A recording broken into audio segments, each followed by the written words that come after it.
Hi, everybody. I'm Dennis Daly. I spent 20 years with United Press International, most of it with the old UPI Radio Network. And my favorite assignment was going on the road producing and hosting American Montage. It was an hour-long weekly program.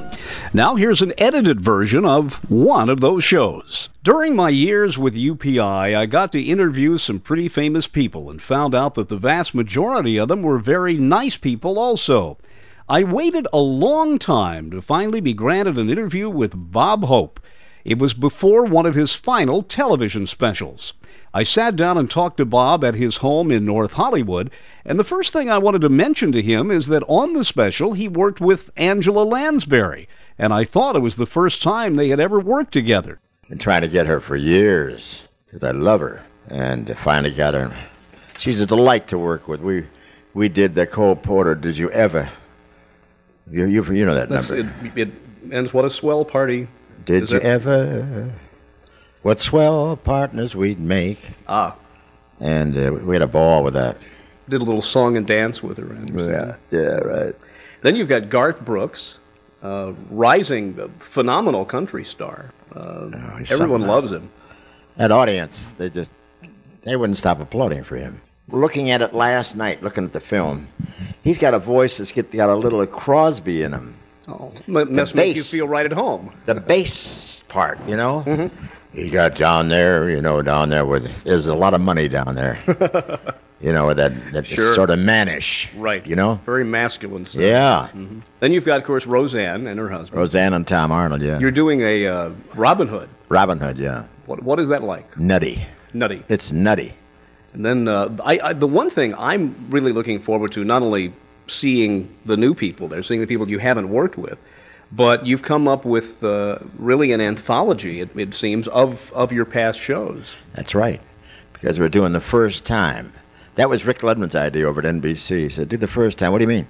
He said, well, the first time you played with these people and show the film, and then get them back in person. Talk about it. So we have 28 minutes of that. Wow. And it's wonderful. You see people that practically everybody in the business. That fast, you see Johnny Carson with black hair. Knock me out. It's a long time ago.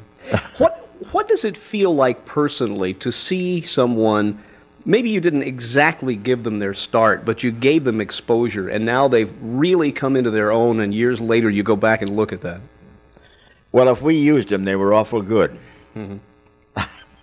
We didn't know they were on the way up, but we knew they were very good. Now, you're also repeating the debutante feature. The Deb Stars. And quite a few very attractive young ladies out of that have gone on on their own. Yeah, now. Quite a few of them, yeah. How, there's, I forget how many, half a dozen, 10, it's quite a group you have of debutantes. Yeah. We picked 10 out of 50. Mm-hmm. And these are beautiful gals. When they run that stuff, and I look at them and say, boy, there's something. There really are something. And people, I think, like that, because so many of these girls have gone on, like Tuesday Wells. We talked about this a long time ago, the fact that you really have a formula that works. Whether it's for the GIs or the general audience, you have attractive girls, quite often sports figures, and so many performers find something that over the years loses its appeal, but this clicks. It just seems to be something that people always like. Well, you can't go wrong if you do a monologue about current events. Mm-hmm. That's what we're doing. We're doing a long monologue, longer than usual, because I usually do around 7 minutes. Well, I'll do about 9 or 10 minutes on this. In fact, I was just editing with my daughter upstairs. She's producing the show. And they love that. They love to hear the topical things. And we're talking about the coup, the Gorbachev and the coup, and everything that's happening. I was thinking the other day, I went to Catholic schools in Indiana, and we had an order of nuns whose preoccupation was to pray for the Soviet Union.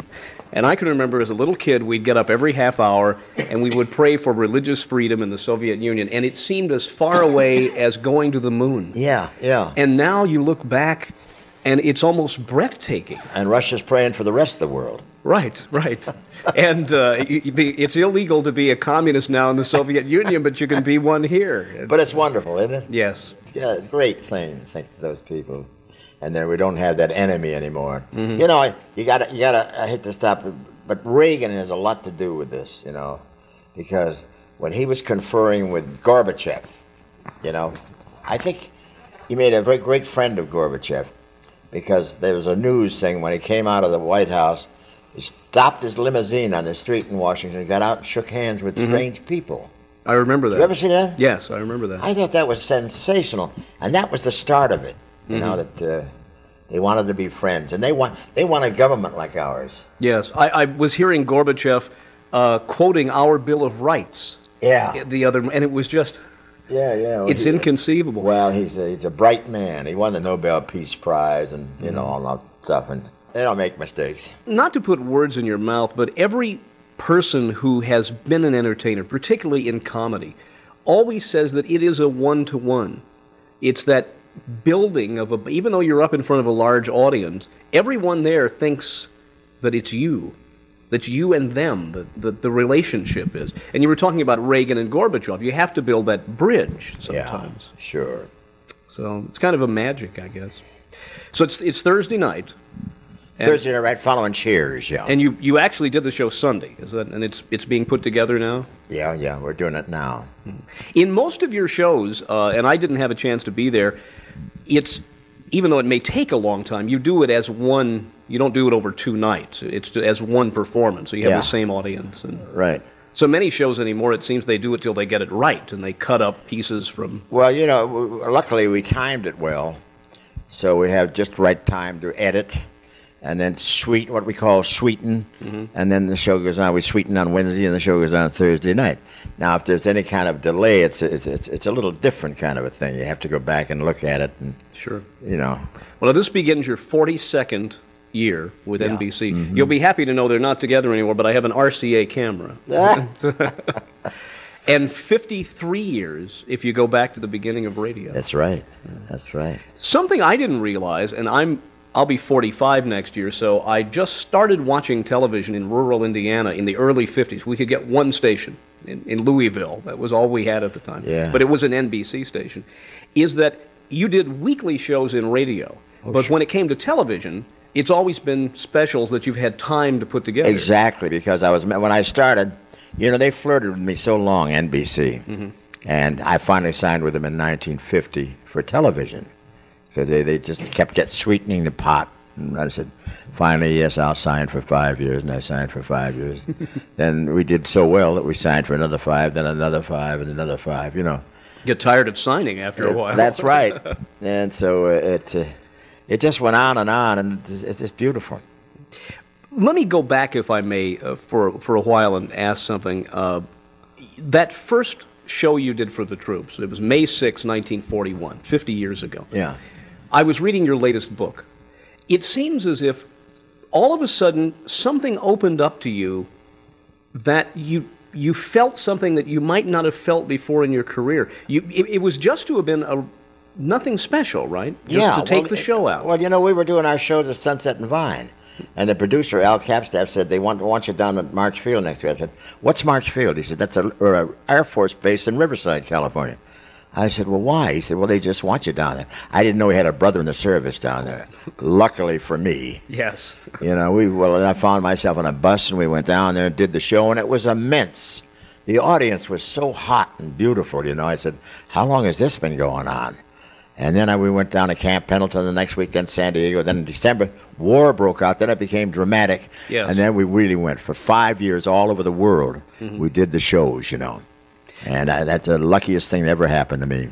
Knowing Bob Hope all those years on the phone, on a first-name basis, finally getting to spend most of a day with him and do a full interview was one of the luckiest things that ever happened to me.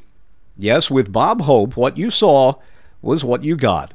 He was a sweet and wonderful man.